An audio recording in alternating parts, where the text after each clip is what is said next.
Halo, Assalamualaikum teman-teman. Mari kita bahas selanjutnya tentang P3K formasi khusus tahun 2003 ini. Masih banyak dari teman-teman yang bingung. Yuk, masih ada 8 hari lagi buat kita bisa mendaftar P3K formasi khusus umum ini. Tenang, nggak usah bingung karena 8 hari itu menurutku waktu yang cukup banget ya. Karena dulu tuh aku mendaftar cuma butuh 3 hari. Jadi kita memang benar-benar menyiapkan, yang tenang, nggak usah bingung, pasti kamu dalam 1 hari 2 hari itu bisa menyiapkan semua persyaratannya. Yuk mari kita bahas P3K formasi umum itu untuk siapa saja. Ya, jadi P3K formasi umum ini adalah pelamar yang bekerja di fasilitas kesehatan swasta memenuhi persyaratan kualifikasi pendidikan sesuai SID Jenakes nomor 1365 tahun 2003 dan nomor 2181 tahun 2023. Memiliki pengalaman kerja sesuai dengan jabatan fungsional kesehatan yang dilamar minimal 2 tahun, memenuhi syarat STR sesuai keputusan Menteri PAN dan RB nomor 654 tahun 2003 serta memenuhi persyaratan lain sesuai peraturan perundangan. Selanjutnya adalah syarat-syaratnya. Syaratnya yang pertama apa sih ya Kak? Kita bahas satu-satu ya. Pelamar formasi umum ini dia yang bekerja bukan di instansi pemerintah. Jelas ya, karena dia memang pemerintah menyediakan untuk teman-teman yang bukan bekerja di instansi pemerintah. Itu misalnya seperti apa Kak?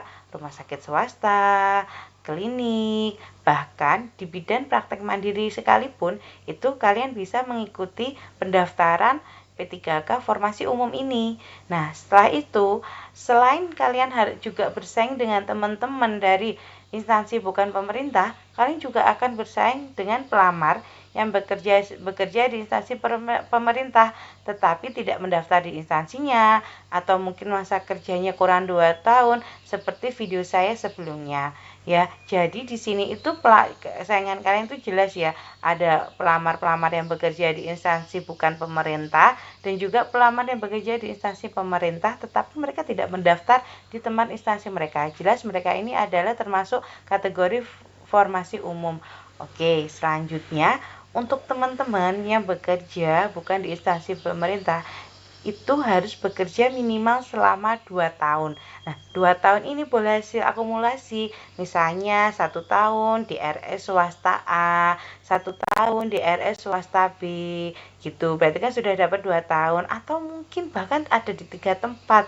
Itu bisa sekali ya teman-teman. Jadi misalnya 10 bulan aku di klinik A Kak, terus habis itu aku 9 bulannya di bidang praktik mandiri, kemudian 1 tahun aku baru di RSUD misalnya gitu ya. Berarti kalian bisa hasil akumulasi ya. Jadi nanti surat lamarannya itu dijadikan satu PDF dari beberapa tempat seperti itu ya. Nanti aku kasih contoh buat bagaimana surat lamarannya. Oke ya, dari ini semua yang harus kalian pastikan sebelum kalian mendaftar di formasi umum adalah kalian itu memiliki ijazah sesuai kualifikasi pendidikan kalian ya. Kualifikasi pendidikan kalian misalnya D3, yang dibutuhkan juga D3 kebidanan misalkan. Ya itu harus benar-benar sesuai, atau yang dibutuhkan adalah S1. Jadi kalian harus S1. Tapi buat teman-teman yang ijazahnya misalnya adalah S1, misalnya S1 kebidanan atau D4 kebidanan pengen daftar D3, itu jelas kalian nggak bisa karena kualifikasi pendidikannya yang diinginkan itu tidak sesuai dengan ijazah dari teman-teman atau pelamar ya. Kemudian yang kedua, pastikan juga STR-nya itu aktif ya, bukan STR internship. Jadi kalau kemudian selanjutnya dari STR yang aktif kita memiliki pengalaman atau masa kerja pelamar itu sudah minimal 2 tahun dan sesuai bidang jabatan dilamar. Jadi misalnya jabatan dilamar adalah perawat, benar-benar kalian di sana tuh bekerja sebagai perawat, bukan administrasi, bukan yang lainnya.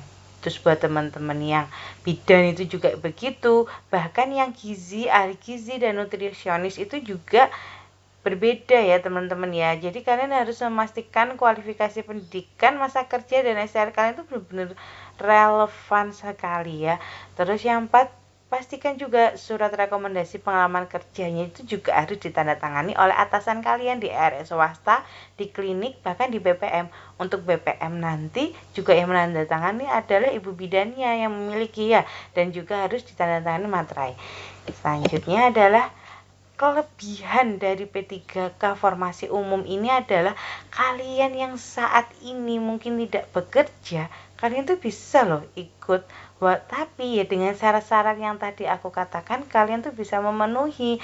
Memang mungkin dulu kalian tuh bekerja sebagai perawat atau bidan dan sudah lebih dari 2 tahun, atau mungkin kan karena mungkin ada kesibukan lain atau harus ngikutin suami buat perempuan, buat cewek-ceweknya, atau gimana akhirnya kalian tidak bekerja lagi. Itu kalian bisa ikut selama STR kalian masih hidup, masih punya punya pengalaman kerja, dan tempat kerja kalian juga mau ngasih surat pengalaman kerja seperti yang dicontohkan di setiap instansi gitu.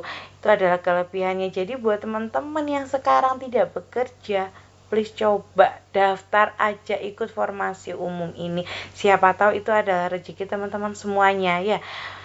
Sekian dulu penjelasan aku tentang formasi umum. Semoga benar-benar kalian sudah jelas ya. Aku sudah membuat video yang ketiga kali tentang membahas formasi umum. Semoga kalian benar-benar jelas dan kalian bisa ikut juga serta bisa lolos untuk P3K tahun ini ya. Jangan lupa like, comment, dan subscribe. Assalamualaikum.